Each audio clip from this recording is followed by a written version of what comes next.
Chị Thu Đại Lễ của Cam Sọn.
My sincere greetings to everyone.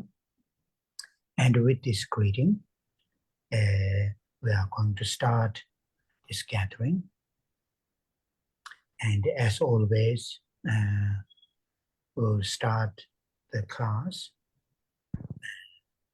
setting the right motivation, not just participate in this gathering, but also the coming hours, days, weeks, months, years, and decades, to set a right motivation, constructive motivation to live our lives. And that is here as a follower of the teachings of the Buddha, the mind taking refuge in Buddha, Dharma, and Sangha. And many of us follow within the teachings of the Buddha, Bodhisattvayana teachings, sometimes it is called Mahayana teachings, and also some of us follow Vajrayana teachings. And for those, then, having bodhicitta, the altruistic awakened mind, as our main sort of motivation to join this class, to live our lives, is very, very helpful and useful to ourselves, to our loved ones, to our families, friends, colleagues, and wider community. So for that reason, we always start the gathering saying the refuge and bodhicitta lines, those 4 lines. And as I always repeat again and again, in which language that we say those lines, in Tibetan, Vietnamese, English, Chinese, in which language that we say, what is important is while we verbally say the lines, try to bring our mind with the meaning of those lines. And here those 4 lines, first 2 lines help us to hold the mind taking refuge. And the last 2 lines help us to hold the bodhicitta. And that is here, that we start our gathering. And, as you know, the holding the mind taking refuge and the bodhicitta, very much being part of our everyday way of thinking, way of feeling, way of experiencing our own lives and the lives of others is here what we are aiming for. And that will become very gradually, our current states of mind will not become, the mind taking refuge, the altruistic awakened mind within a short period of time, few months, few years, or even a few decades. But if we put effort in a daily basis, very joyfully, very enthusiastically, and with understanding, the qualities of the Buddha, qualities of the Dharma, the qualities of the Sangha, understanding our current nature of unenlightened existence. Quite often, the Buddhist jargon is samsaric life, understanding nature of that. And that's what we are currently studying through the first Noble Truth. And also it will come connection with the second Noble Truth. So through gradual, progress, definitely, our mind has the ability to transform,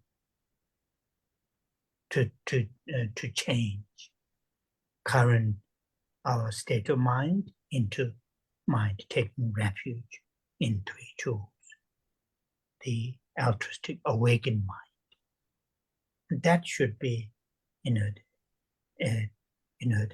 called should be held in our heart.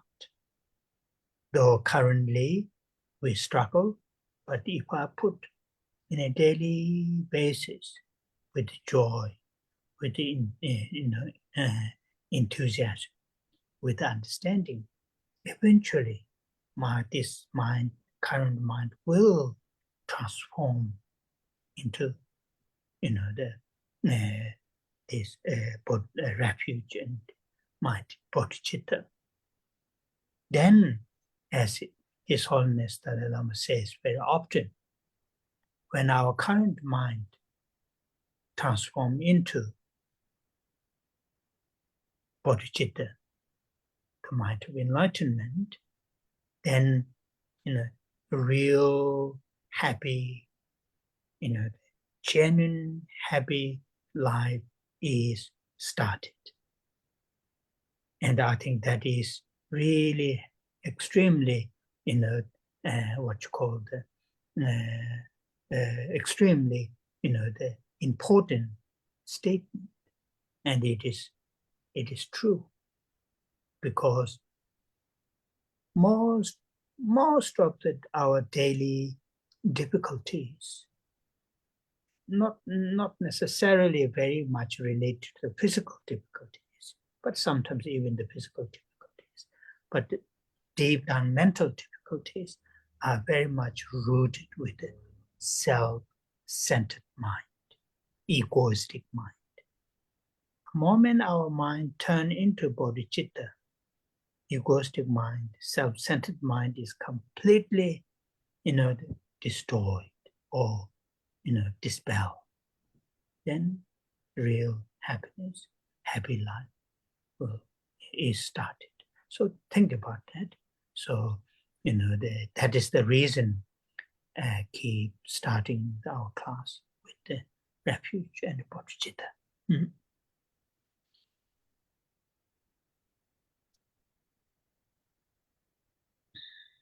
Trước tiên, Thầy gửi lời chào thân ái đến tất cả quý Phật tử. Và với lời chào này, chúng ta bắt đầu buổi pháp thoại ngày hôm nay. Như thường lệ, chúng ta bắt đầu bởi tạo động cơ. Không những chỉ tạo động cơ cho buổi nghe Pháp ngày hôm nay, nhưng đồng thời chúng ta tạo động cơ cho những ngày, tháng, năm và những thập niên kế tiếp. Chúng ta tạo một cái động cơ đúng đắn, một cái động cơ có tính cách xây dựng để cho chúng ta sống cuộc đời của mình. Và đó là ở đây là những người noi theo giáo lý của Đức Phật, thì chúng ta khởi lên tâm quy y nơi Đức Phật, Pháp và Tăng. Và ở trong giáo lý này thì nhiều trong số của chúng ta noi theo giáo lý của Bồ Tát Thừa, mà đôi lúc gọi là những giáo lý của Đại Thừa. Và với những người như vậy thì trạng thái tâm Bồ Đề hay là tâm tỉnh thức vị tha để chúng ta tham dự buổi Pháp hội và để chúng ta sống cuộc đời của mình thì thật là hữu ích cho chính bản thân của mình, cho những người thương, gia đình, bạn bè, đồng nghiệp và nguyên một cộng đồng rộng lớn. Và với điều này thì chúng ta trì tụng câu kệ quy y và khai triển tâm Bồ Đề. 4 dòng kệ này là Thầy nói rằng cho dù là chúng ta trì tụng đoạn kệ này bằng tiếng Tây Tạng, bằng tiếng Việt, tiếng Anh hay tiếng Trung Hoa, nhưng mà điều mà quan trọng là trong khi trì tụng những dòng kệ này, chúng ta hãy cố gắng đem tâm mình để mà hiểu được ý nghĩa của những dòng kệ. 2 dòng kệ đầu tiên giúp cho chúng ta giữ được tâm quy y, và 2 dòng kệ cuối giúp cho chúng ta giữ được tâm Bồ Đề. Và đó là khi chúng ta mỗi khi bắt đầu buổi pháp thoại thì chúng ta đều bắt đầu bằng 4 dòng kệ này. Như tất cả quý Phật tử đều biết, giữ tâm quy y nơi Tam Bảo và tâm Bồ Đề là một phần ở trong cái lối suy nghĩ, lối cảm thọ và lối giao tiếp với tất cả những người xung quanh trong cuộc sống hàng ngày của chúng ta, để cho chúng ta không những giúp ích cho bản thân của chúng ta, đời sống của chúng ta, mà giúp ích cho đời sống của những người xung quanh. Và đó là cái mục đích của chúng ta. Hiện tại tâm của chúng ta chưa được hướng về quy y và khai triển tâm Bồ Đề trong một thời gian ngắn. Thầy ví dụ như cho dù là một vài tháng, một vài năm hay một vài thập niên, nhưng nếu chúng ta nỗ lực, cố gắng không ngừng và với những niềm vui, sự hoan hỷ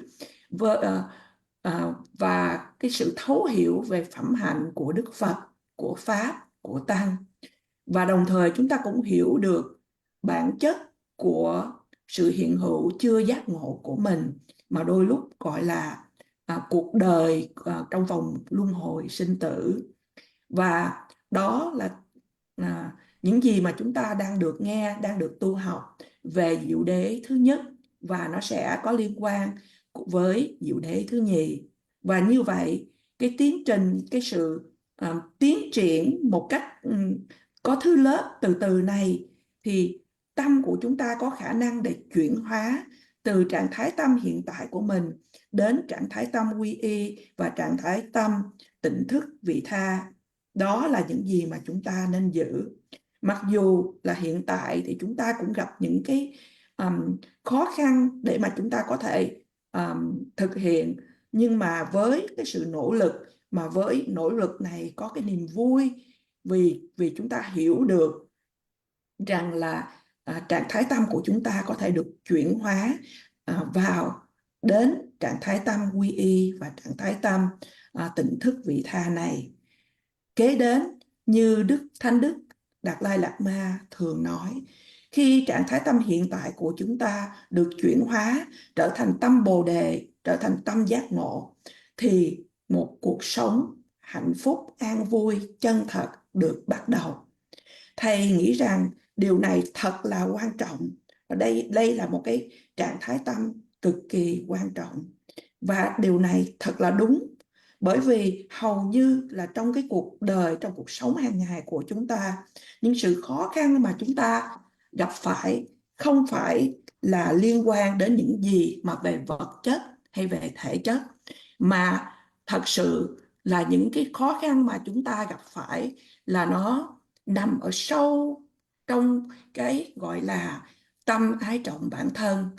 Và một khi mà tâm Bồ Đề được khai triển thì tâm ái trọng bản thân này thật sự sẽ được tiêu diệt. Và như vậy thì một cái cuộc sống, một cuộc đời an lạc, hạnh phúc, chân thật được bắt đầu. Và đó là lý do tại sao mà chúng ta luôn trì tụng câu kệ quy y và khai triển tâm Bồ Đề khi mới bắt đầu.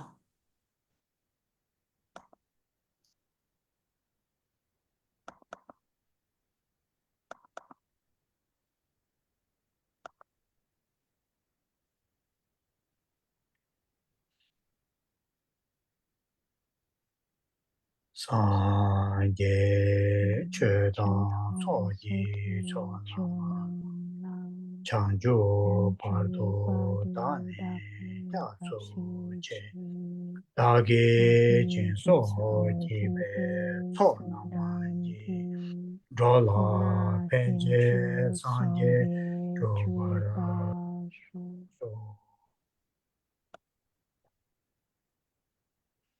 Sanje Chedan Soji Chonama Chanjo Pardo Dane Yatsu Che Dagi Jinso Jibe Chonama Ji Dola Penje Sanje Chupara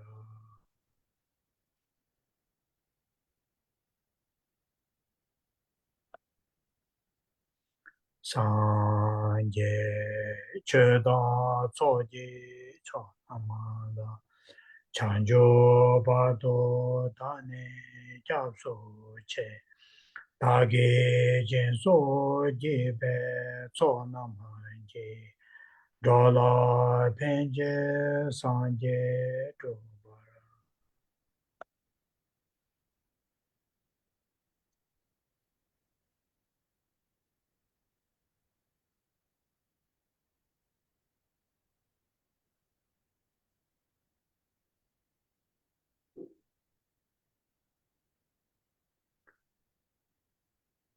Refuge and bodhicitta as our main motivation to join this gathering and also to live our lives.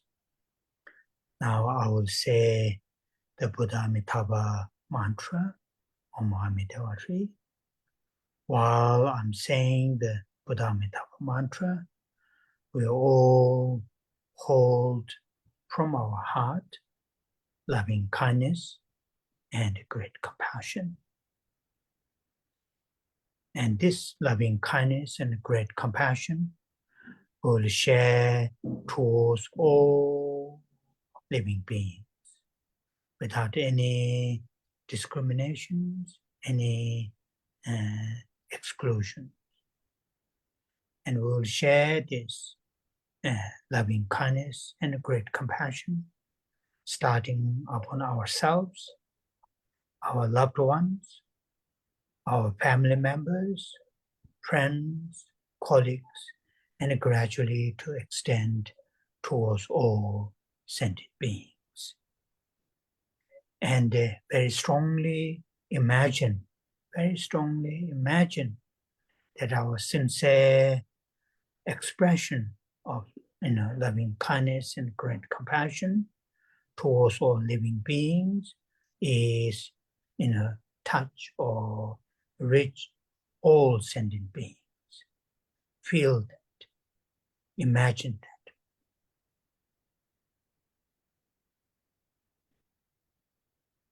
Với tâm quy y nơi Tam Bảo và tâm Bồ Đề là động cơ chủ yếu để cho chúng ta tham dự, nghe thuyết pháp và đồng thời cũng để cho chúng ta sống cuộc đời của mình.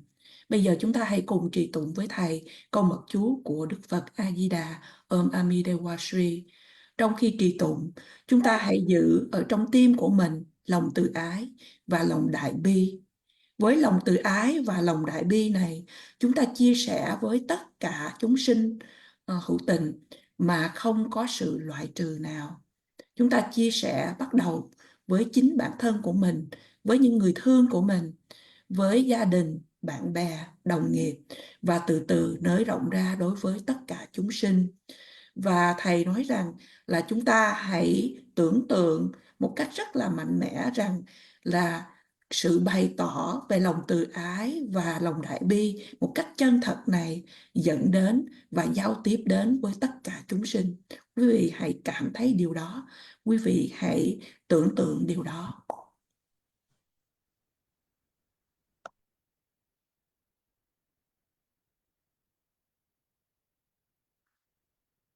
Om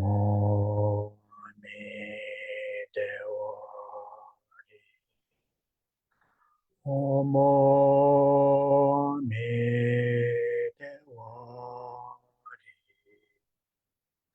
Om Om Om Om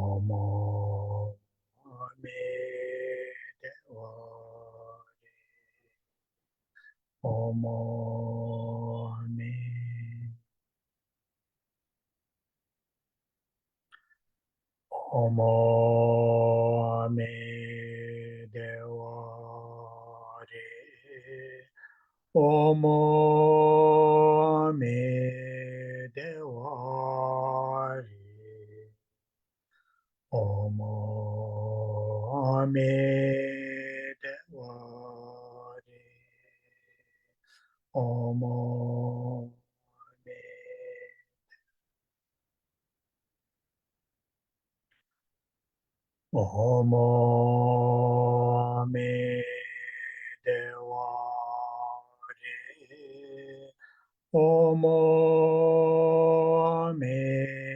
Om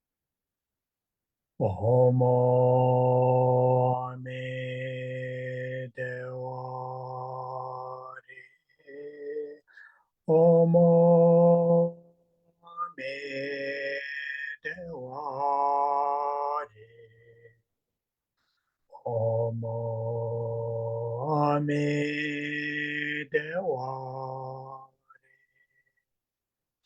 Om Om Om Om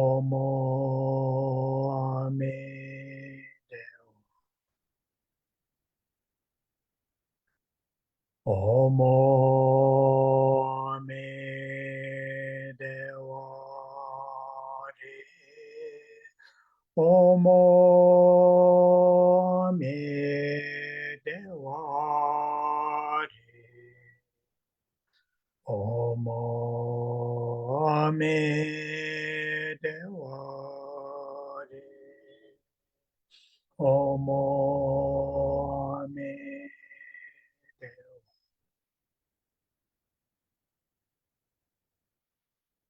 Omo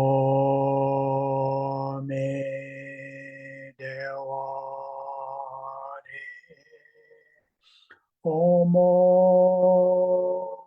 me dewa de. Omo me dewa de. Omo me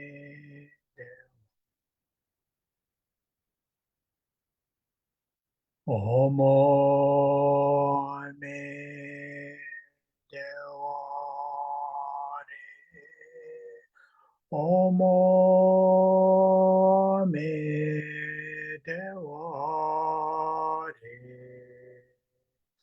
Omo me dewa de. Omo me dewa.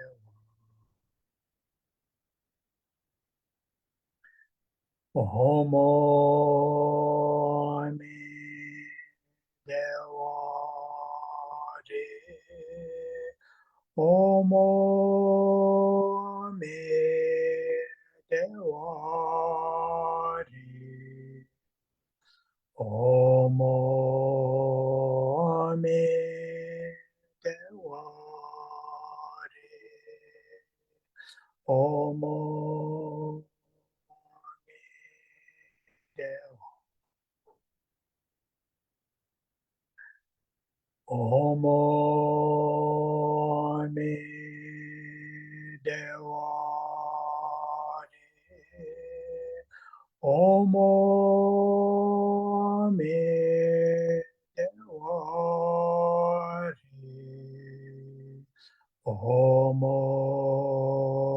me dewa de. Omo me dewa.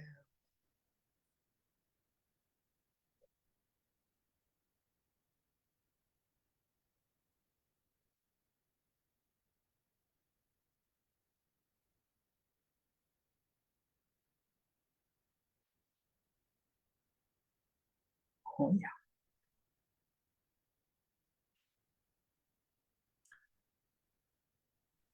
So we are reading. We are still, discussing the First Noble Truth, and the current our discussion with regard to the First Noble Truth of the dukkha, suffering. Last 2 Saturdays, I was mainly focused on, my explanation was focused on, that many of us have, hold misunderstanding, misperceptions with regard to the First Noble Truth, dukkha. The first, many of us unable to see, unable to understand, not just unable to see or unable to understand, but also, hold misunderstanding, misperception with regard to the dukkha as a dukkha, suffering as a suffering. Though we may see, we may understand, we may feel and perceive certain, levels of dukkha as a dukkha, but not whole, not, whole dukkha, whole, suffering as a suffering. We are unable to see, unable to understand. Not only unable to see or unable to understand, we have a misperception and misunderstanding. That's the first point that I made. With regard to that, if I make a very brief conclusion, one of the most powerful reason reason, is for us to convince, whole dukkha as a dukkha, and that is the reason, is whatever, things that might be, if that thing comes from, arises from affliction and, action or karma led by the affliction, then that thing or that whatever it might be must, we must understand as dukkha, no matter how beautiful, no matter how valuable, no matter how attractive, no matter how much we cherish. But if that thing comes from, originated from affliction and action or karma led by the affliction, then we must, understand that thing is dukkha, and that's the first thing, we discuss. And last Saturday, then the second misunderstanding, second misperception that we hold is unable to see, unable to understand, the what you call the things and events, no matter how big or small or the valuable or whatever. If that thing is that thing or that event or that whatever just in our head comes from causes and conditions, then we must perceive that thing. We must understand that thing or event or the just pure is impermanent. That we are unable to see, though we may able to see, certain things are changing. For example, when I first came here, the weather was great, but last few days, here in Dharamsala, weather become very, very, what you call cloudy, very cloudy. Today, Saturday, I thought I will do some walking in the mountain, but then even in the morning, weather was so. That sort of change, that kind of nature of impermanence, we can see, but we don't see, we don't understand. Even we misunderstand, we hold misunderstanding, we hold misperception. Things and events comes from causes and conditions, but still we may think, have it going to last, have that kind of last. And in that context, the one of the most powerful reasoning is, no matter how big or small or physically, mentally, no matter how cherishable, how preciable, whatever, if that things and events comes from causes and conditions, then we must understand that thing is impermanent. That is the second point.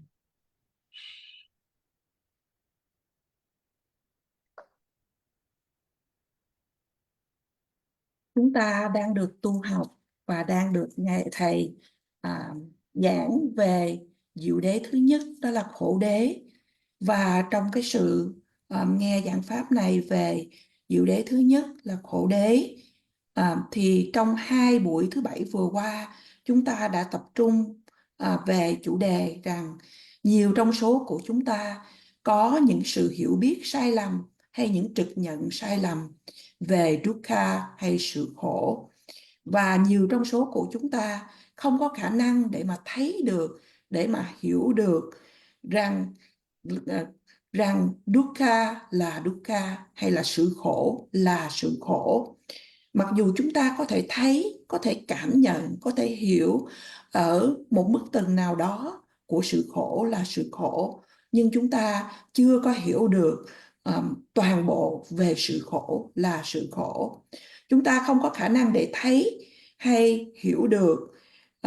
Không những như vậy mà chúng ta đồng thời cũng có cái sự hiểu biết sai lầm.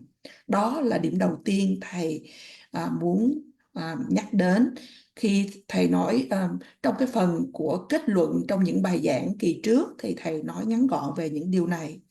Và một trong những lý luận mà mạnh mẽ nhất mà chúng ta có thể thuyết phục được chính mình rằng là sự khổ là khổ, đó là bất kỳ những sự việc và sự kiện nào, cho dù là bất kỳ sự kiện nào, nhưng mà những sự kiện và sự việc đó nếu khởi lên từ những vọng tưởng hay những phiền não, và khởi lên từ nghiệp mà bị dẫn đến từ những phiền não hay những vọng tưởng này, thì những sự việc và sự kiện đó chúng ta phải hiểu đó là khổ.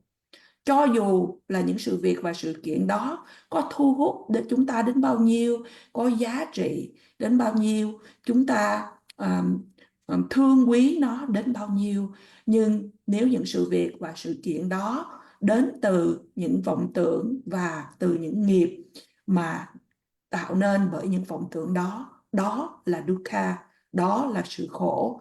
Và đó là cái điều đầu tiên mà chúng ta đã được nghe ở bài giảng thứ 7 trước đây.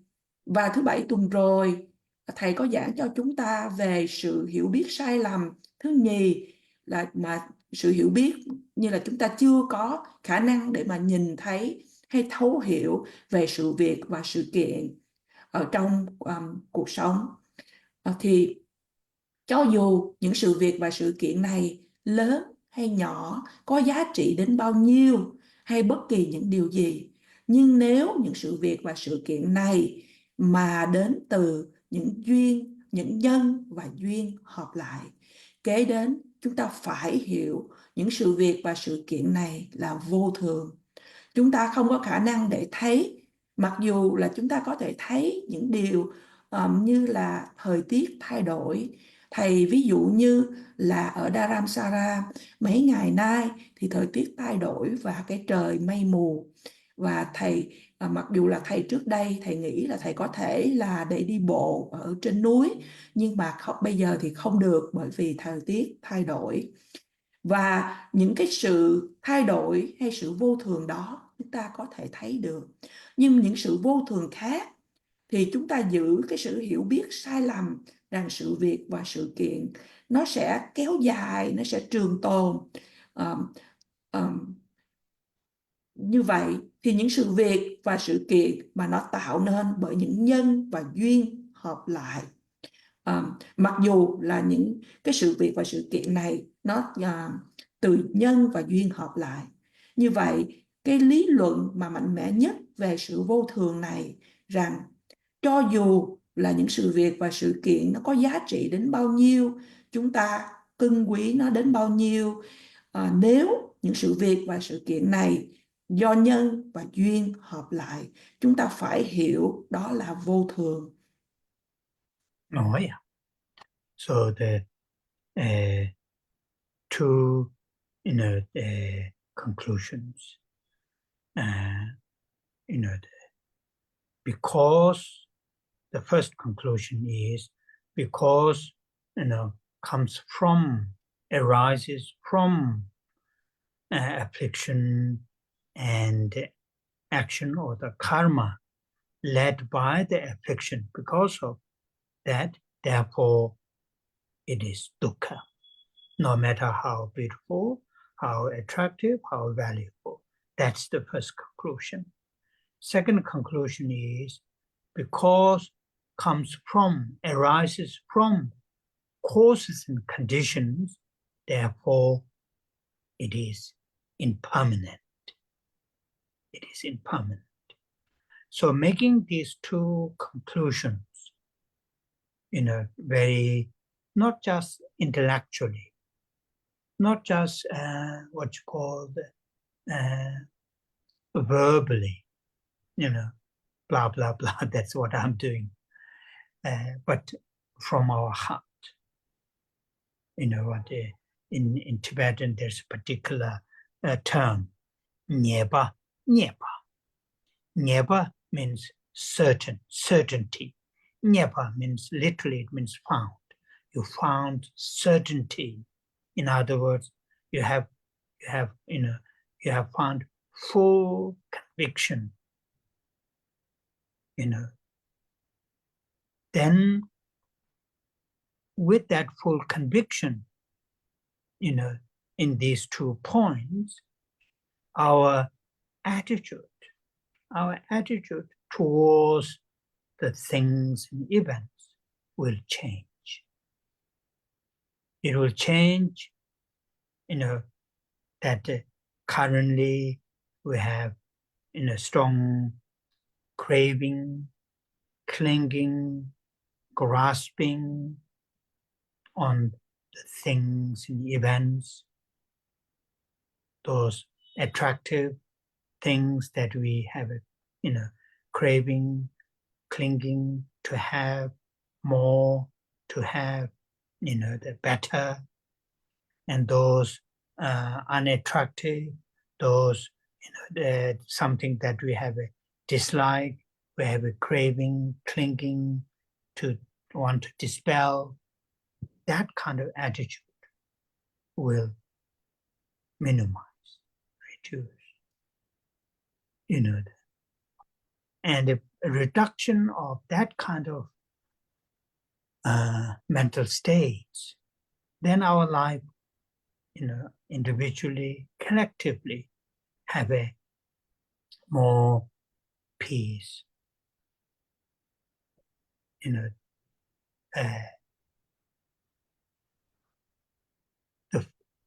the third noble truth, cessation, noble truth of cessation of suffering and origins of suffering. That cessation is not something outside. It is within ourselves, within our mental. And it is not sudden. It is very gradual. So when these grasping, craving, clinging to the things and events outside or in our head, in the imagination, hope, expectation, when that is, though that those graspings and clinging, craving are reduced, there is peace, genuine peace. So that is what, these first 2 points, we must make, it is good to make that kind of conclusion. Yeah.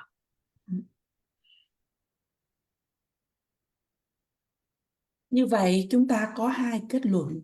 Kết luận thứ nhất đó là bởi vì nếu những sự việc hay sự kiện hay tất cả các pháp mà khởi lên từ những vọng tưởng và nghiệp dẫn đến từ những vọng tưởng, thì do đó từ đó mà đó là cái sự khổ.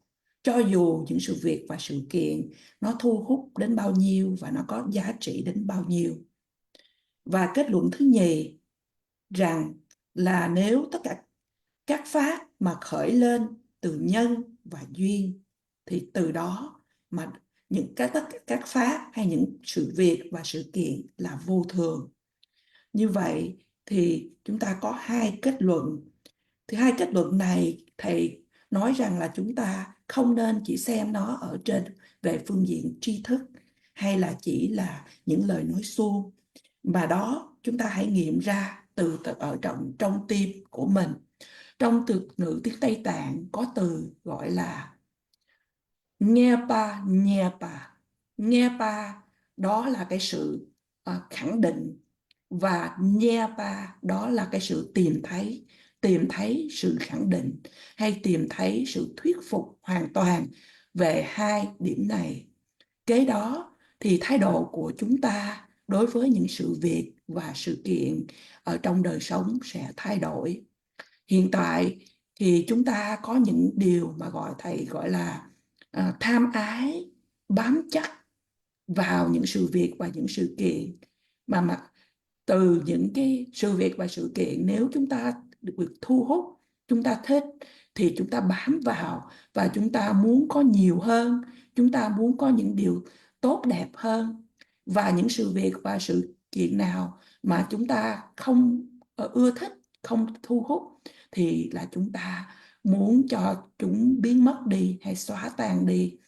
Thì những cái trạng thái tâm này nó sẽ được giảm thiểu. Nếu mà chúng ta có thể giảm thiểu được những cái trạng thái tâm này thì tâm của chúng ta, thầy nói về tâm trong từng mỗi cá nhân hay trong cộng đồng, trong tập thể, thì tâm của chúng ta sẽ có được cái sự bình an, có được sự an lạc nhiều hơn.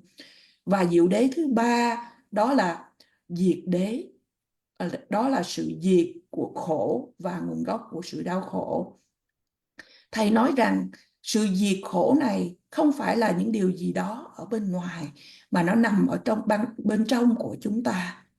Và cái sự diệt khổ này nó không phải là tức thì, mà nó là một cái tiến trình từ từ và từng bước một. Như vậy khi tâm mà bám víu, mà chấp vào của chúng ta được giảm thiểu thì đó có sự an lạc chân thật. Và thầy nói rằng điều thật tốt là để cho chúng ta hiểu về cái kết luận như vậy. So how we will gain that kind of certainty, that kind of conviction from our heart, you know. For example, when every session, we start brief that kind of meditation, or the setting, the motivation, refuge, bodhicitta,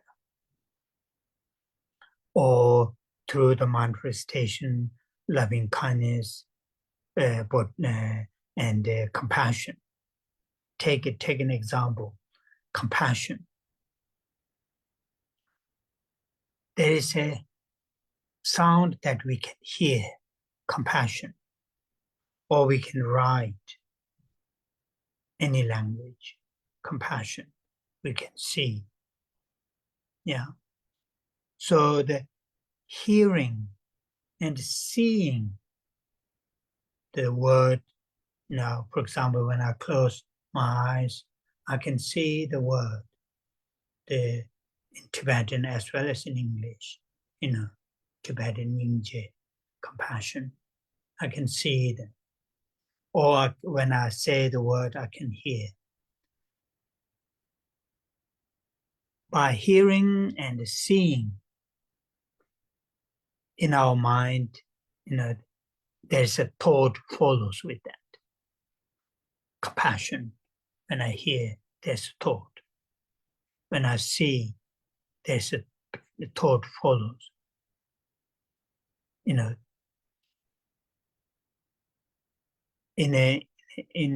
what you call, in the Buddhist psychological or Buddhist, those texts explains the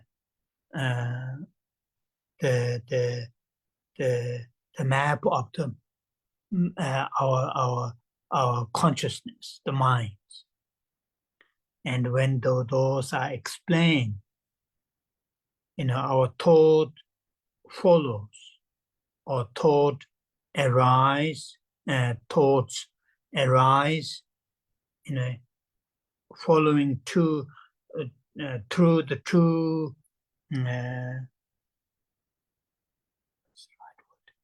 through the two ways. One, what in Tibetan called Tashi. Tashi. Da is sound.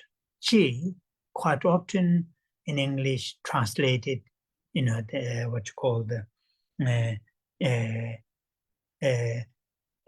now the English translation, I don't know, English translation is this: sound, sound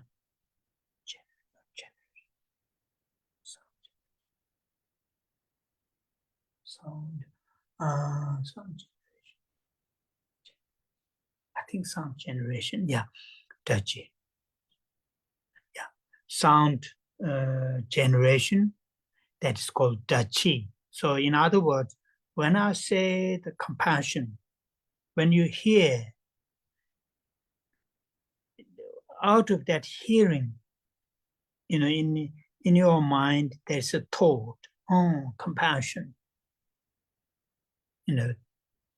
get a certain sort of arise a thought saying compassion after hearing.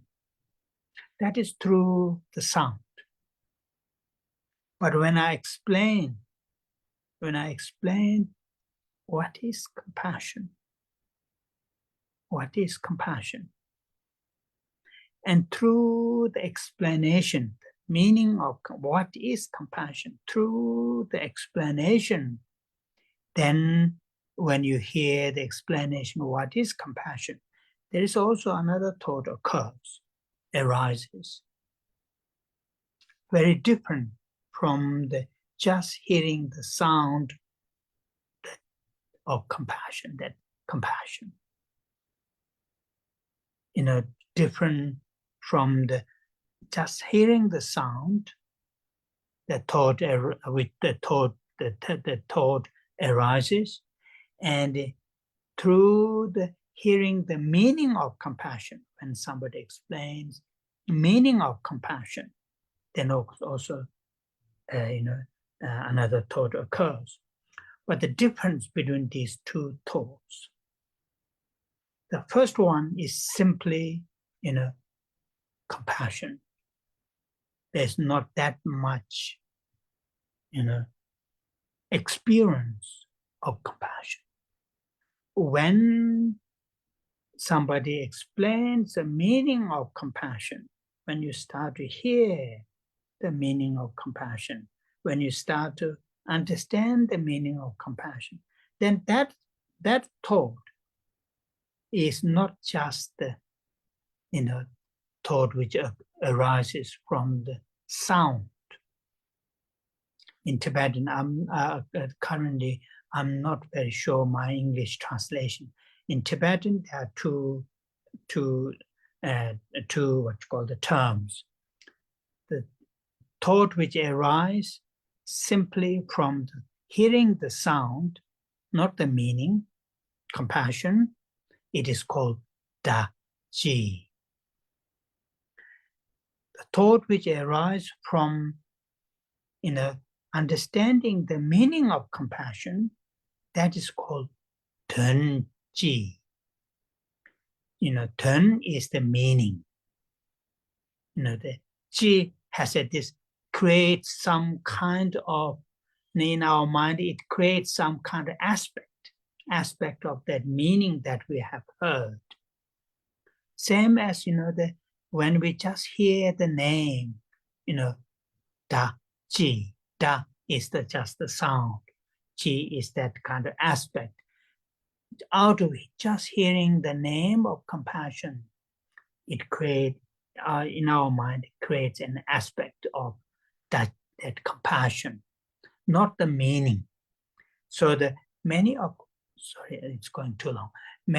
us, most of our daily, the thinking about compassion, loving kindness, refuge, bodhicitta, and in our today's case, I should focus on today's our topic, dukkha, impermanent. Most of us just stay in this first level, out of just the sound, not the meaning.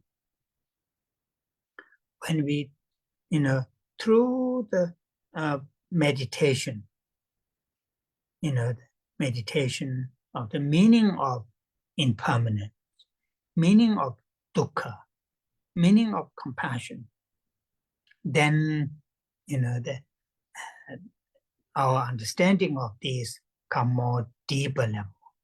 Then the certainty, conviction will grow.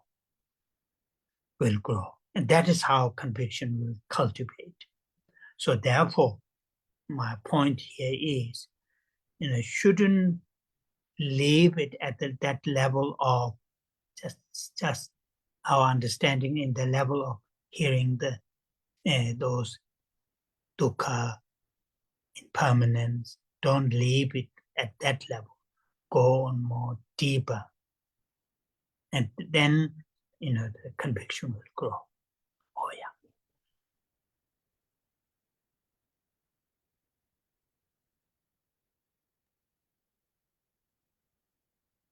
Làm thế nào mà để cho chúng ta đạt được hay nhận được cái sự khẳng định, sự thuyết phục từ ở trong tim của chúng ta? Ví dụ rằng là thầy nói rằng mỗi buổi pháp thoại chúng ta bắt đầu bởi trì tụng câu kệ quy y và khai triển tâm Bồ Đề, cũng như là chúng ta thiền quán về lòng từ ái và lòng bi mẫn và từ ái. Ví dụ cái từ là compassion hay là lòng từ bi, có cái âm thanh khi chúng ta nghe được cái từ từ bi, và hay là khi chúng ta viết ra bằng cái từ từ bi trong bất kỳ những ngôn ngữ nào mà chúng ta có thể thấy được. Và như vậy chúng ta đang dùng cái sự thấy và cái sự nghe. Thầy ví dụ như khi mà thầy đóng mắt lại, thầy vẫn có thể hình dung ra hay thấy được từ từ bi. Hay là khi thầy nói ra từ này thì thầy cũng nghe được cái chữ từ bi. Và như vậy qua sự thấy và sự nghe, từ sự thấy và sự nghe thì có một cái ý tưởng nó nảy lên tiếp theo đó. Và như vậy ở trong những quyển sách về tâm lý học Phật giáo đã giải thích rất là nhiều về trạng thái tâm của chúng ta, trạng thái tâm thức của chúng ta. Và khi giải thích về những điều này thì những cái ý tưởng, những ý nghĩ của chúng ta khởi lên bằng hai phương cách. Cách thứ nhất mà thầy dùng bằng tướng Tây Tạng đó là tra chi. Tra ở đây là âm thanh, và chi như thầy nói lên tạm dịch bằng tiếng Anh có nghĩa là qua cái phương diện về cái sự khởi lên. Sở khởi lên ở đây từ âm thanh. Nói một cách khác là khi mà thầy nói thì âm thanh của thầy nó về cái từ bi, thì ở trong tâm của thầy nó nảy lên một cái ý nghĩ về sự từ bi, và đó là qua âm thanh. Nhưng mà khi mà thầy giảng cho chúng ta từ bi là gì, qua cái sự giảng về những ý nghĩa này thì trong đầu của chúng ta khởi lên qua cái sự nghe được giảng và những cái ý nghĩ nó nổi lên. Và như vậy ở đây nó khác với là chỉ nghe cái âm thanh về lòng từ bi mà ý nghĩ khởi lên, và khác khi mà chúng ta nghe một người nào đó giải thích cho chúng ta về lòng từ bi và những cái ý nghĩ nó nổi lên. Và như vậy có cái sự sai biệt giữa hai cái ý nghĩ này. Cái ý nghĩ thứ đầu là chỉ đơn giản nói về lòng từ bi, nhưng mà nó không có nhiều, không có đi sâu hơn nữa. Và khi chúng ta nghe giải thích về lòng từ bi thì cái sự hiểu về lòng từ bi của chúng ta sẽ tăng trưởng. Và như vậy thì trong từ tiếng Tây Tạng có hai từ để nói về phương cách này, đó là drachi hay là từ khởi lên từ âm thanh, và từ thứ nhì là thuyên chi. Tuyên ở đây có nghĩa là ý nghĩa, ý nghĩa có nghĩa rằng là khởi lên từ những ý nghĩa, từ những gì mà chúng ta nghe giảng được. Và như vậy thầy nói rằng đối với nhiều trong số của chúng ta, hầu như những suy nghĩ của chúng ta hàng ngày về lòng từ bi, về lòng từ ái, bi mẫn, vân vân, và ở trong phạm vi của ngày hôm nay là về dukkha hay sự khổ và về sự vô thường, hầu như tất cả chúng ta chỉ dừng lại ở mức từng thứ nhất, đó là chúng ta chỉ nghe âm thanh mà chúng ta không có thấu hiểu cái ý nghĩa. Như vậy Qua thiền quán về ý nghĩa về sự vô thường, về sự khổ, về lòng từ bi, chúng ta sẽ đạt được cái mức tầng sâu hơn, và từ đó thì cái sự thuyết phục của chúng ta sẽ được nảy nở, sẽ được tăng trưởng, và đó là cái phương cách mà làm thế nào cái sự thuyết phục của chúng ta được tu dưỡng. Điểm ở đây thầy muốn nói rằng là chúng ta không nên chỉ dừng lại ở mức tầng của sự nghe về sự khổ và vô thường, mà chúng ta nên đào sâu hơn nữa để chúng ta được sự thuyết phục. Oh yeah. So now then our main topic in the First Noble Truth. Another and a very deep-rooted our misunderstanding, the misperception is, the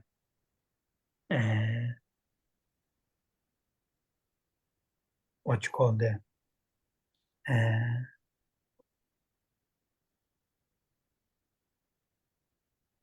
we have a that believing, perceiving and believing, and also grasping, thinking the things and events, good or bad, things and events, when they appear to us, real material things, or in our in our head, in our mind, hope, what we hope, what we wish for, all those things and events appear to us, to our sense consciousnesses, to our mental consciousnesses, appear to us as a very,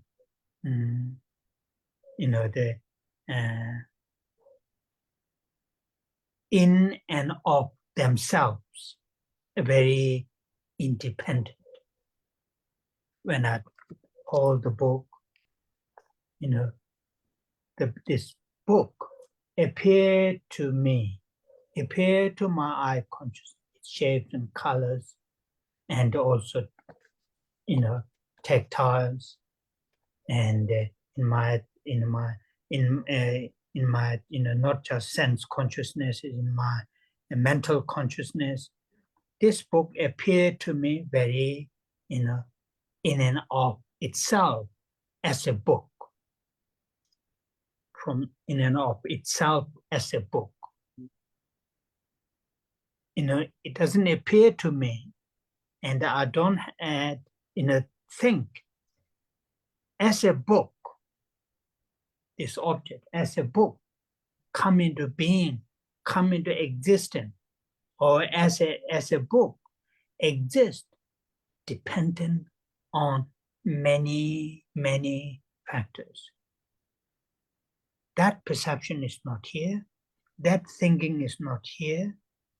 Instead of that, I have the book exist as a book in and of, from its own right, from its own side. That misunderstanding, misperception is very much deep-rooted in our psyche. And quite often, here I'm not going particular Buddhist, philosophical schools. In general, quite often, Buddhist teachers call that misperception is called self-grasping. Self-grasping. That self, before the grasping, that self does not refer to, the individual's I or the person, but the common term is used, self-grasping. That misunderstanding, that misperception, misbelief, believing or perceiving or thinking, the things and events have, or exist in and of themselves. That is called self-grasping. And that is very much deep-rooted in our psyche. And that is one of those misunderstandings that we need to dispel to understand, the first noble truth. It's full, complete, as a dukkha.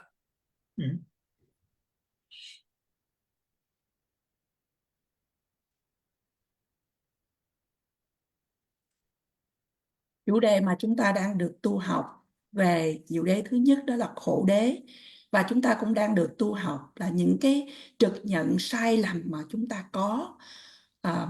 Và hôm nay thầy giảng cho chúng ta một cái trực nhận sai lầm khác, đó là chúng ta tin vào, chúng ta bám vào, nói rằng là sự việc và sự kiện, cho dù những sự việc và sự kiện đó tốt hay xấu, khi chúng xuất hiện trước chúng ta, cho dù đó là những món vật và vật chất về vật chất, hay những cái ý nghĩa ở trong đầu của chúng ta, hay những cái ý tưởng, những điều mà chúng ta đang hy vọng có, thì đối với cái thức về tâm ý của chúng ta, thì chúng ta nghĩ đó rằng là chúng hiện hữu tự chúng và của chính chúng, là những cái vật và những sự kiện hay những ý nghĩ này rất là độc lập. Thầy ví dụ như là khi thầy giữ lên một cái quyển sách, thì quyển sách xuất hiện đối với thầy qua cái nhãn thức của thầy, qua cái xúc chạm của thầy, và đồng thời cũng không những là chỉ nhãn thức, tất nhiên là qua cái thức và con mắt, mà qua cái thức, cái tâm thức, cái ý thức, thức của thầy, thì thầy thấy rằng là nó xuất hiện với thầy là một quyển sách. Những đồ vật như là những sự kiện như là quyển sách mà để được hiện hữu, thầy nói rằng nó là tùy thuộc trên rất là nhiều những yếu tố khác nhau. Nhưng mà những cái suy nghĩ, những cái khái niệm đó chúng ta không có trực nhận được. Thay vì đó, chúng ta thấy là quyển sách là quyển sách từ chính, và quyển sách nó hiện hữu từ chính bản thân của nó.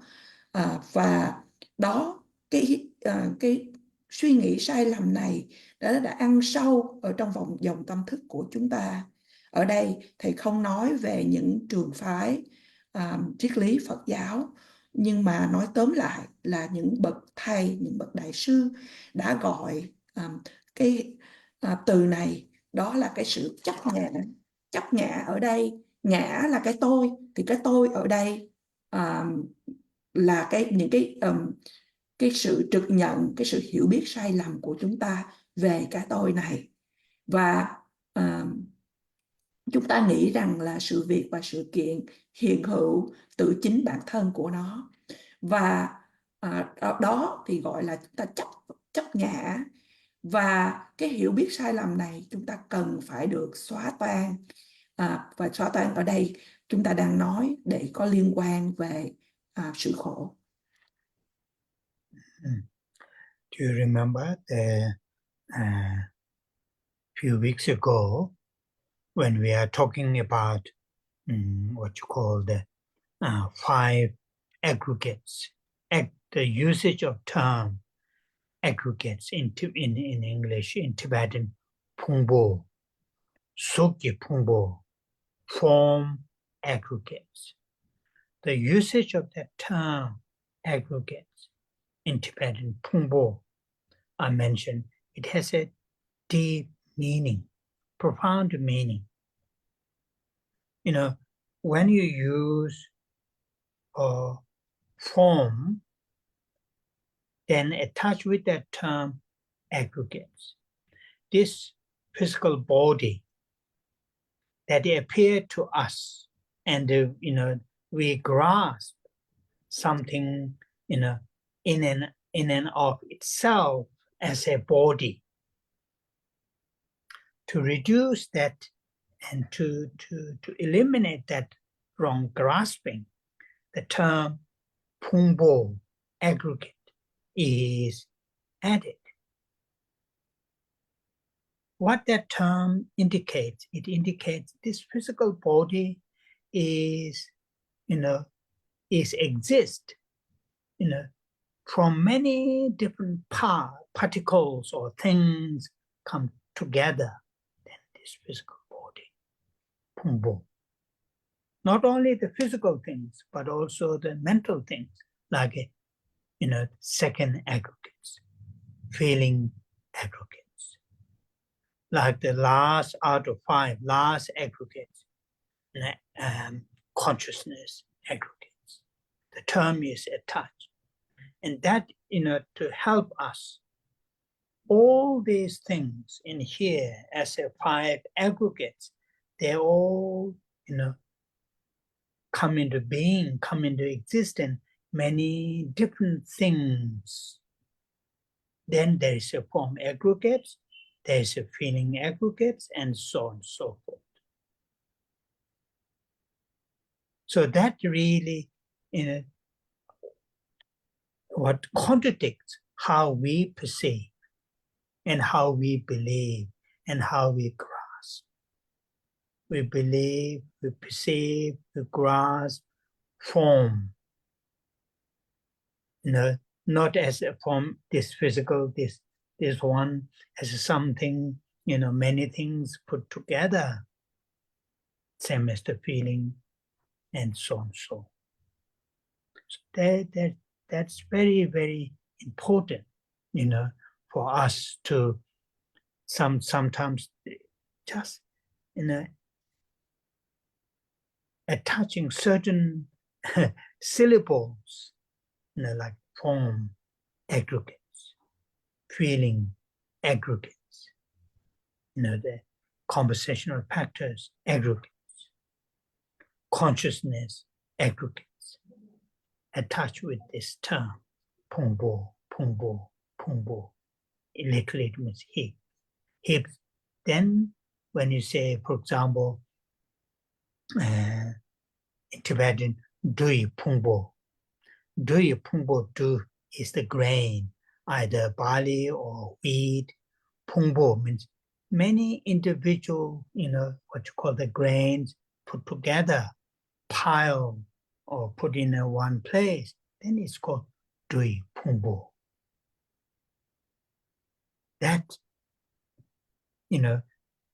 so that is here. The point what I'm making here is, this third mistake that we hold very much deep down in our psyche, and which is, if I use that term, the most troublemaker in our life is this self-grasping. Self-grasping in the sense, grasping, believing, perceiving that things and events have some kind of independent entity as they are, as a book, as a iPad, as a table. That grasp, generally term is used, self-grasping. And that is misunderstanding, really deep-rooted misunderstanding. So to dispel that misunderstanding, then many reasons can be used.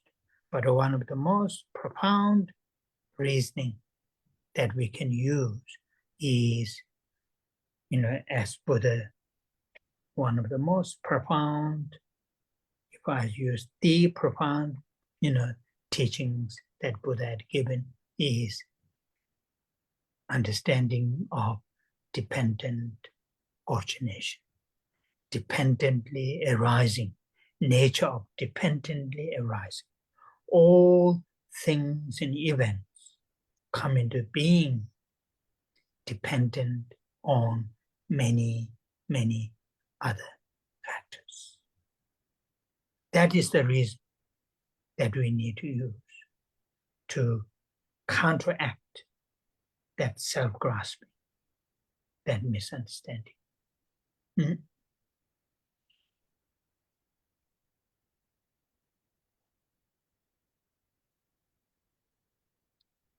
Thầy hỏi rằng là quý vị còn nhớ vài tuần trước đây khi chúng ta được nghe giảng về 5 uẩn, và ở trong đó thầy dùng từ bằng tiếng Tây Tạng là Phumpo, đó là uẩn, hay là thầy cũng nói Suchi Phumpo, đó là sắc uẩn hay uẩn của cái thân. Và thầy dùng cái từ Phumpo hay từ uẩn này, thầy đã giảng cho chúng ta rằng là nó có những cái ý nghĩa thật là sâu xa. Khi chúng ta dùng cái từ thí dụ như là sắc uẩn, thọ uẩn, vân vân, thì khi chúng ta chấp vào, chúng ta bám vào, nói rằng là ví dụ như là thân của chúng ta nói nó hiện hữu, tự chúng và của chính chúng đó, và đó là cái quan niệm sai lầm. Và để cho chúng ta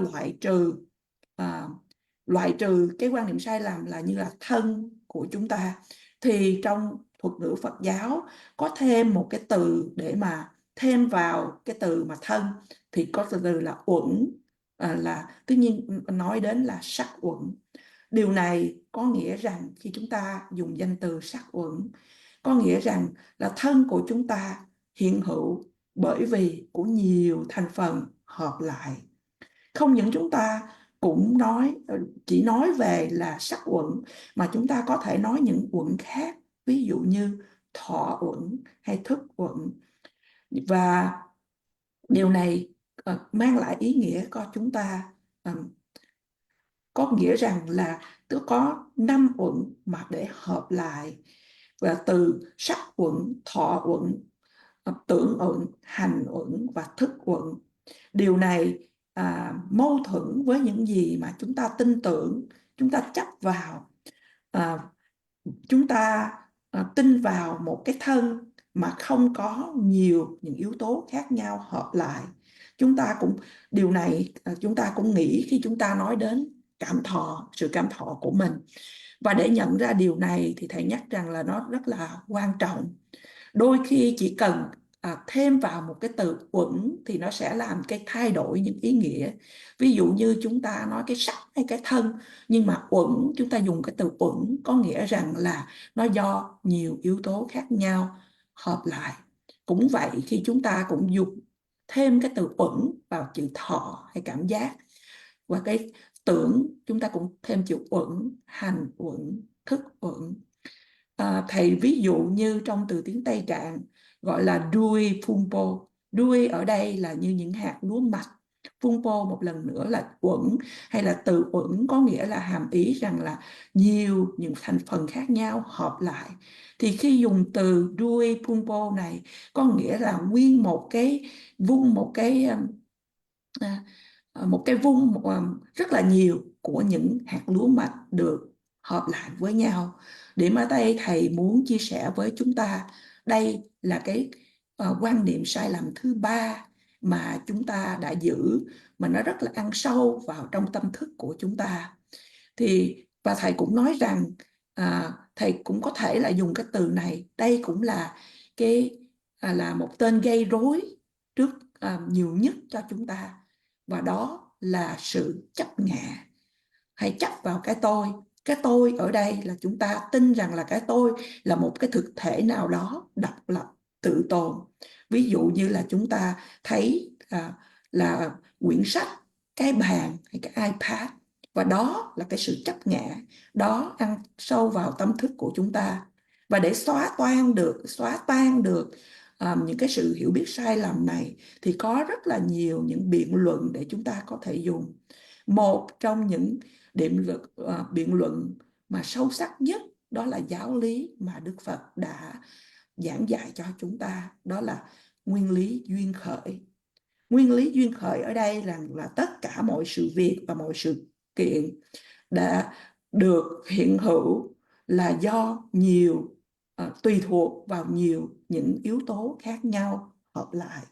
Đó là cái lý luận mà để chúng ta cần phải dùng khi chúng ta để mà biết được về cái từ để mà đáp trả lại cái tâm mà chúng ta gọi là cái sự chấp ngã. So this last reasoning, reasoning in the sense we need to use that reason to dispel that self-grasping. Self-grasping. And, most of the misunderstandings, particularly at the mental level, those misunderstandings, what you call be dispelled, be removed through the counter thinking. In this case, our misperception, misunderstanding, this self-grasping is,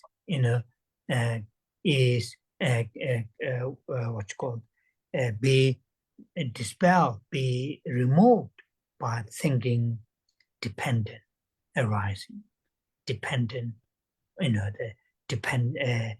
dependently arising nature of things, events. So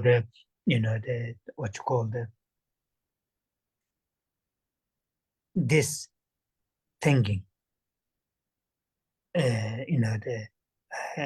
reasoning, the Tsongkhapa, many of you may have heard.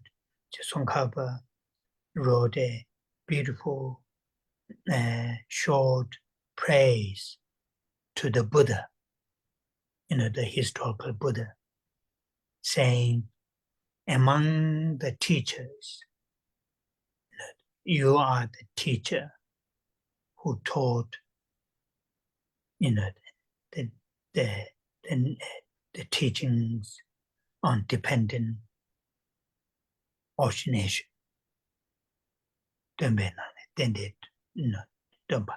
So among the teachers, you taught the teachings of dependent origination. Among the wisdom, there are many different wisdom. Wisdom, understanding dependent origination is the SeraMey, the most powerful wisdom. So that is here. Why? Because that wisdom, that understanding really dispels the self-grasping, which is the root of all the difficulties. That not just this lifetime difficulties that we experience, but the life after life after life, from the Buddhist point of view. The root lies on this self-grasping.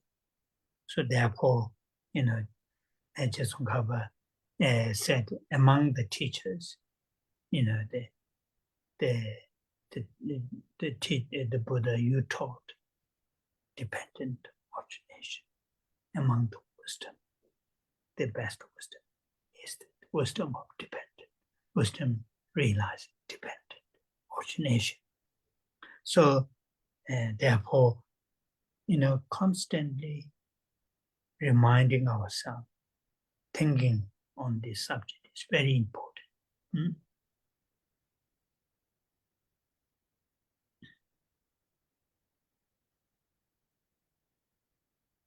Và như vậy, sự lý luận cuối này là chúng ta cần phải dùng để mà lý luận, để mà xóa toan đi cái sự chấp ngã của mình. Và cái sự hiểu biết này cụ thể là ở về phần tâm ý. Những cái sự hiểu biết sai lầm này có thể được xóa toan, có thể được lấy đi do chúng ta có những cái ý nghĩ mà đối nghịch, đối lập lại. Trong trường hợp này thì sự hiểu biết sai lầm của chúng ta về sự chấp ngã được lấy đi, được xóa tan đi do nguyên lý duyên khởi của những sự việc và sự kiện. Và ý nghĩ này hay những sự lý luận này, Ngài Tông Khả và Thầy nói rằng là nhiều trong số của chúng ta chắc là cũng đã nghe điều này. Ngài Tông Khả đã soạn thảo một vần kệ để mà tán thán đến Đức Phật lịch sử. Ngài Tông Khả nói rằng trong số những bậc thầy, Ngài là bậc thầy đã chỉ dạy giáo lý duyên khởi hay là giáo lý mà lệ thuộc, tùy thuộc vào nguồn gốc. Và trong số những phân loại của trí tuệ khác nhau, thì ở đây Thầy nói đã có rất là nhiều những phân loại của trí tuệ. Nhưng mà trí tuệ mà hiểu về giáo lý duyên khởi là trí tuệ mà mạnh mẽ nhất. Tại sao lại như vậy? Là bởi vì nó sẽ giúp cho chúng ta để xóa tan đi cái sự chấp ngã. Mà sự chấp ngã này vốn là cội rễ của tất cả mọi khó khăn của chúng ta. Mọi khó khăn không những chỉ ở trong kiếp sống hiện tại, mà mọi khó khăn của hết kiếp này đến kiếp khác.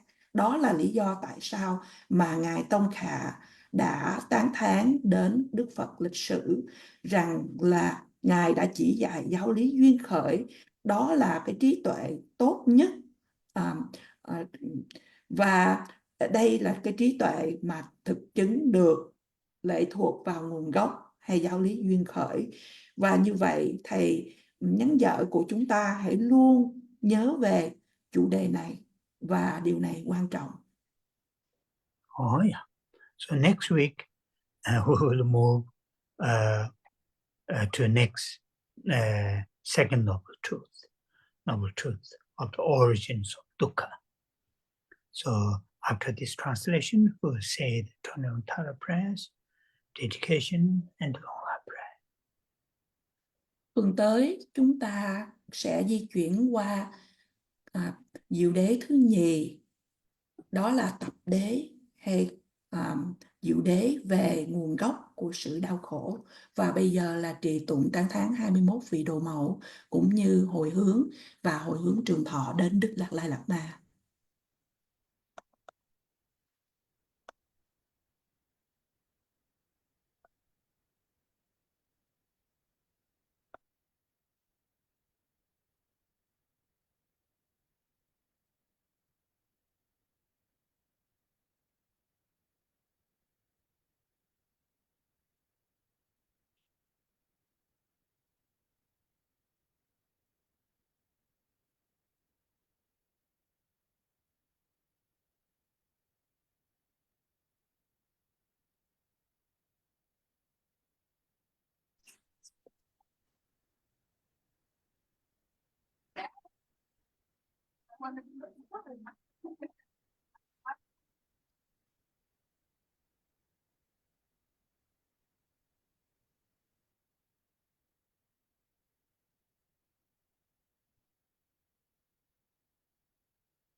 Oh yeah. Oh yeah. Omo je tse ma pa ma dro ma la cha tse lo Changze Choma Nyoma Pamo Chene Keche Lodang Chama Jiden Sungkun Chuji Sheji Kesara Chewa Lene Jungma Changze Tongge Dawa Gundo Kangwa Gyalne Zikbe Shema Kama Tongda Tsoba Namaji Rabdo Chewe Vera Barama Changze Sengwe Chone Jete Peme Changne Nambara Jema Jemba Zundu Gado Shewa Saba Samden Ju Nyema Changze Teshin Shebe Zodo Taye Nambara Jawa Jema Malu Paru Jimba Tobe Jave Seji Shinto Dema Changze Duda Rahung Yege Duda Choda Namka Kama Jide Dumbo Shakti Nende Luba Meba Buba Nema Changze Jaje Mela Tsamba Lungla Nazo Wanju Chema Jombo Rola Tesa Namanda Nujun Soye Dune Tema Changze Teje Chadang Peje Paro Chulkoro Rabdo Joma Eja Yungum Shabdi Nende Mebara Chukwa Shindo Parama Changze Turi Jigwa Chembo Duji Pao Nambara Joma Chuje Shane Chonye Denze Dao Tamje Malu Sema Changze Kunjo Sumzen Chaje Seme Toga Nambara Jema Malu Choki Kolo Jembe Rangi Weji Tsonam Chema Changze Rabdo Gawa Jebe Ujin Weji Chengwa Belema Sheba Rabshe Dodara Dudang Jigden Wangdo Zema Changze Sashi Gyongwe Tsonam Tamje Guba Numa Nyema Chonye Yewa Yige Hongi Pongba Tamje Nambara Droma Changze Dawe Dumbo Oye Gemba Tamje Shindo Parama Rebe Tene Weba Mele Dabara Shindo Raba Zema Changze Gebe Tama Meta Barwe Tingwe Une Nema Eja Yungu Mokune Koroge Taye Pongne Nambara Joma Changze Sashi Ngala Chaki Tegi Nujin Shabji Dongma Chonye Chenze Yege Hongi Rimba Dumbo Namne Gema Changze Dema Gema Shema Nyangen Deshin Juyu Nyema Sowa Omda Yangda Tembe Dikpa Chenpo Chomba Nyema Changze Kune Korova Gawe Daye Lune Nambara Gema Ige Chube Ngane Gobe Riba Hongle Doma Nyema Changze Dore Shamne Dabe Honge Nambe Saben Nyema Rera Menda Radang Beche Jigden Sumna Yowa Nyema Changze Faye Tsoye Nambe Reda Dajin Chana Nama Dara Niju Peje Yege Dona Malu Bane Selema Changze Faye Tsonam Gelebo Tadang Miam Jidema Gune Goja Gawa Jeje Zedang Melama Nyemba Selema Changze Nima Dawa Jebe Jinyi Bola Rava Selema Hara Niju Dudarai Shindo Tabu Rimne Sema Changze Tini Sumnam Gobe Shive Tudang Yangda Dema Dunda Rola Nujun Tsonam Chomba Dure Rapcho Nyema Zawe Ngadi Deba Deda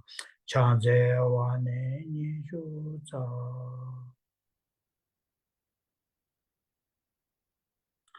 Chanjo semcho Rinpoche. Maje panama je yuroche. Keba nyamba meba. Gone kondu pewa.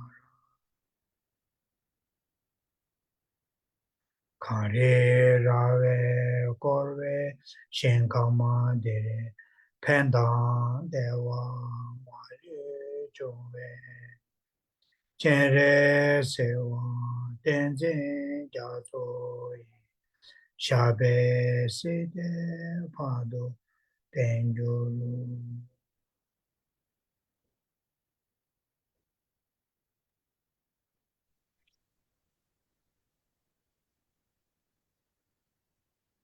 Oh yeah, thank you. Thank you Thank very you, much. Rinpoche. Thank you, Thank you. Rinpoche. Thank you, Thank you. everyone. Rinpoche. Xin cảm See ơn you, see Khensur you next Rinpoche. Thank you, you. Lisa. Thank you very much. Thank you. Thank you. Cô cảm ơn Very much. chúng tôi Oh chị yeah. Kabucho. Hiya. Oh yeah. tôi chào